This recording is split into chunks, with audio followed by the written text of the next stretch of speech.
Hey everyone, it's Strange Michael. I hope you're doing well today. I have my first ever book review to do for this channel. Of course, this is a horror channel. I'll talk about mysteries and horrors and short story horror stories from people like H.P. Lovecraft and whoever else that you might want me to talk about. Just put it in the comments, I'll try to check it out at some point. Anthologies, all of that stuff. I don't want to just do horror movies, even though that's my big draw to this channel, but just so you know, I've talked about this, I wanted to get into more video games and books and that kind of thing and review horror stuff that are not just movies on this channel.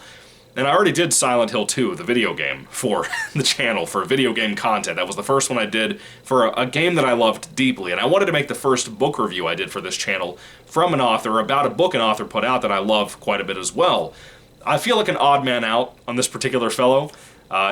He is a very controversial, not your typical horror writer. He's an extreme horror writer, which is kind of along the lines of, a lot of graphic content, a lot of sexual content, a lot of gore, that kind of thing is what extreme horror is typically defined by.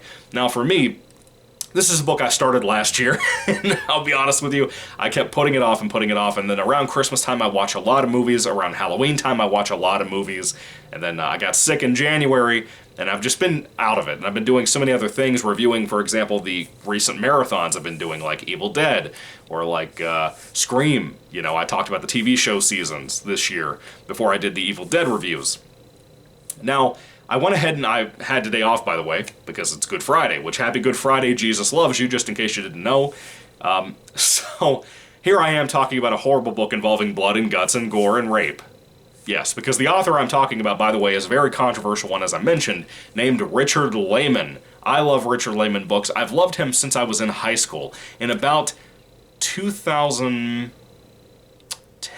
I want to say, the summer of 2009 was my first year of high school. I had just finished that, and I was in the summer after the first year of high school is what it was. And I picked up my second ever Stephen King book, which was Pet Sematary. I had read Misery back in middle school. And I picked up a Richard Lehman book from Barnes & Noble after his book started to kind of go in that direction of being out of print for the most part. And the book I picked up was Darkness Tell Us. And about a week later I went back to Barnes & Noble. While I was reading these two books together, I picked up another book called The Woods Are Dark, which is a lot shorter than Darkness Tell Us. And between those two books, I had fallen in love with Richard Lehman's books already, even though they're not like these compelling, life-changing stories. They're just really they're really entertaining B-movie types of tales. They're kind of mainly slasher stuff. They don't really have a mystery element. There's more of a tension building within more of a slasher story. And I think if he had ever made movies, or if they would ever have the gall to make movies based on his work, they would be very unique. They would have a lot of like an Italian flair to them, almost like a giallo type of feel, but they would also have a slasher feel that I think would bring back a lot of horror fans to the subgenre, or at least please the fans that are there. Richard Lehman's very controversial by a lot of the industry. They have, as far as I know, have never made a movie of anything that he put out. Maybe a short story adaptation, which might have just been some random guy on YouTube, I don't know.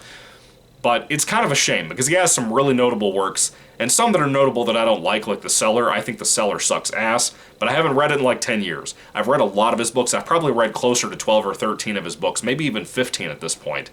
Now, I had another channel, just in case you know. This is a lot of introduction, I know, but just so you know, I have other reviews for his books and for other writers like Brian Keene, Jonathan Mayberry, a lot of other stuff on my other channel that I was working on a couple of years ago, and I put up some reviews last year as well. It was called Mr. Wildboy 94. It was named after my original channel way back in the day where I got into books and started reviewing things like my first ever Lehman books and Stephen King books and whatever, once upon a time back in like 2010.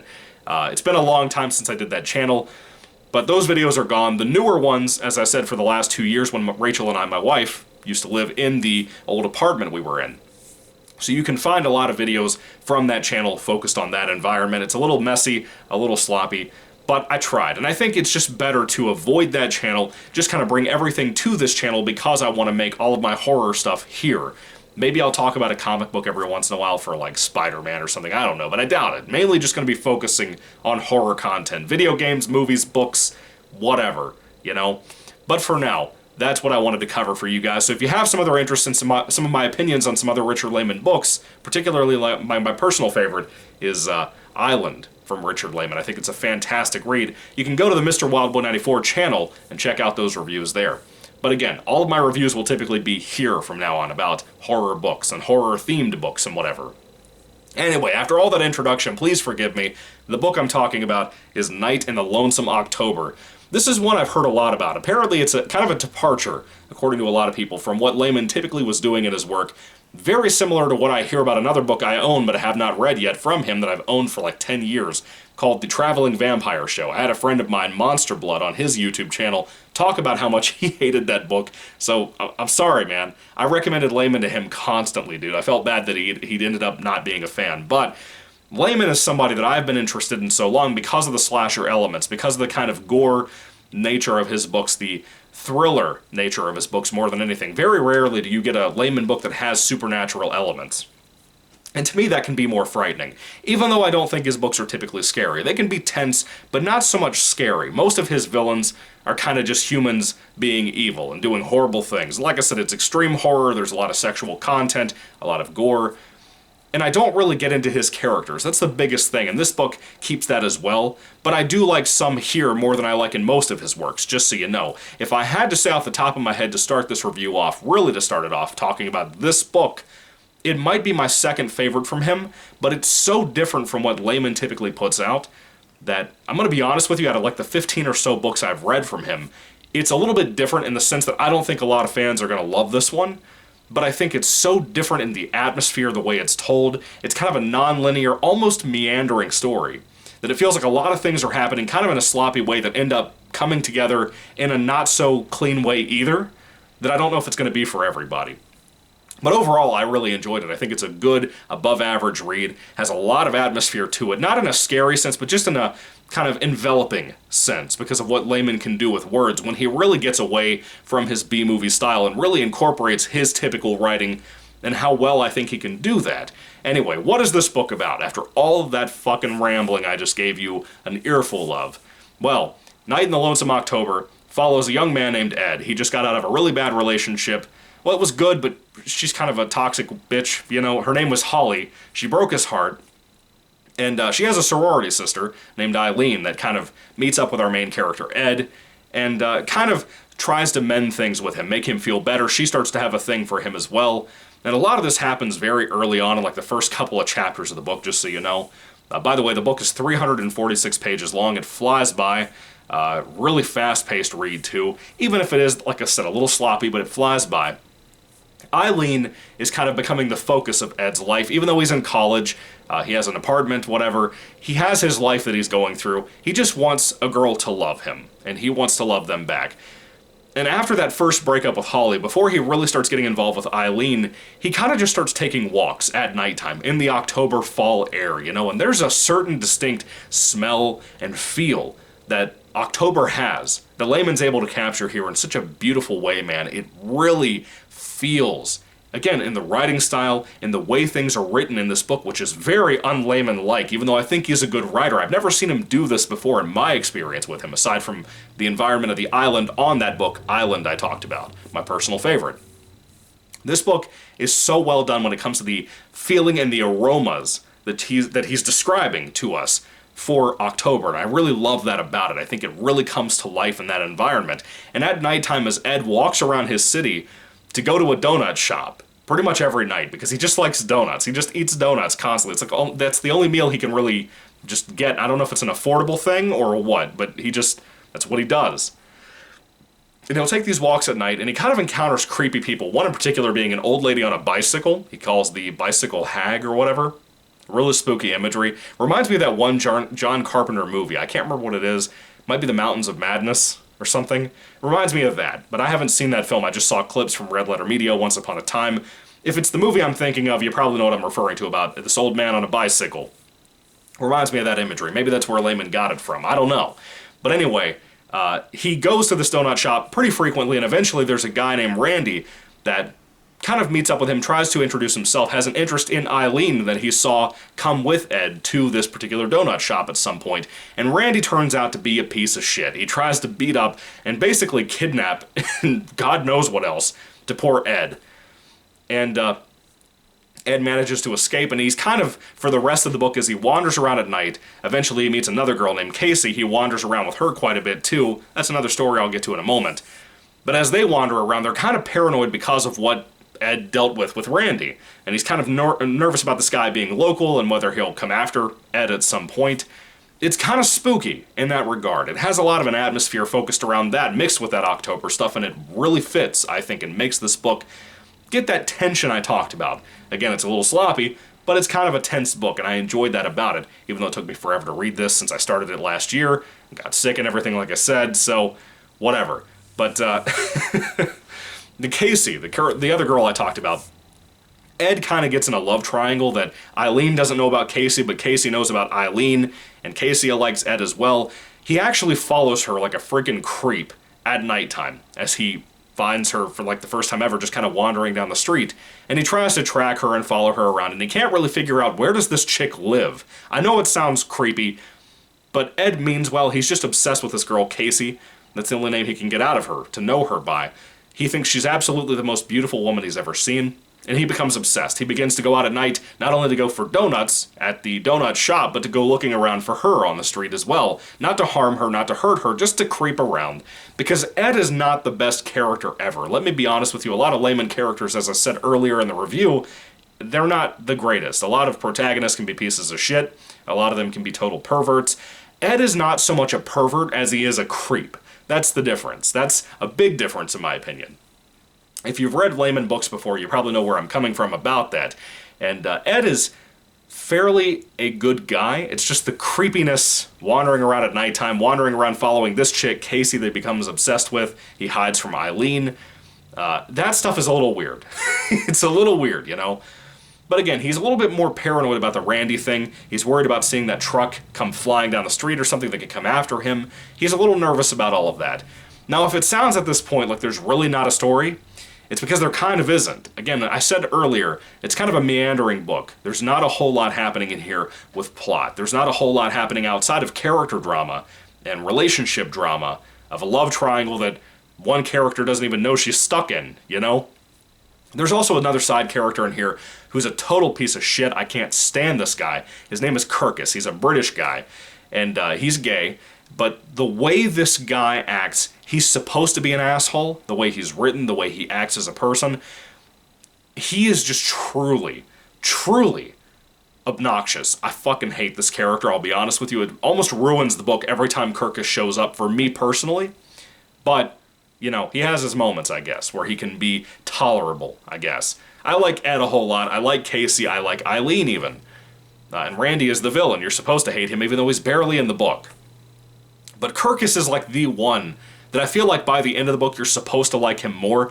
Fuck that. I can't stand this guy. I wish he had never been in the book to begin with. It would have made it shorter, for sure, but still, I can't stand the guy.